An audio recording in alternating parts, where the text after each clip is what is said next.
राज्यातील कांदा उत्पादक शेतकऱ्यांसमोर गंभीर अडचणी उभ्या ठाकल्या आहेत.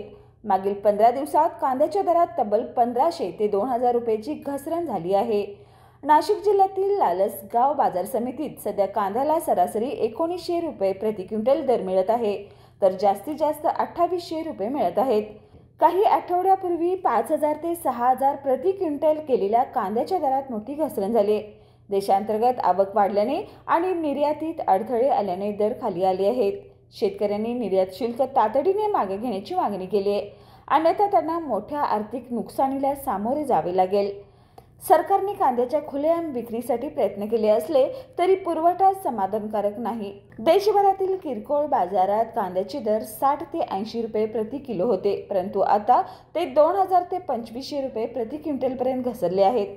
यामुळे शेतकऱ्यांमध्ये नाराजीचं वातावरण पसरलं आहे.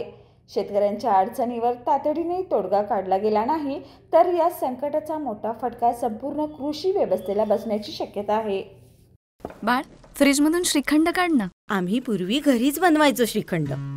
त्याची चवच वेगळी होती. आता काय सगळं रेडीमेड. आजी, हे श्रीखंड खाऊन बघ. आज तुझ्या आईनं घरीच बनवलं की काय?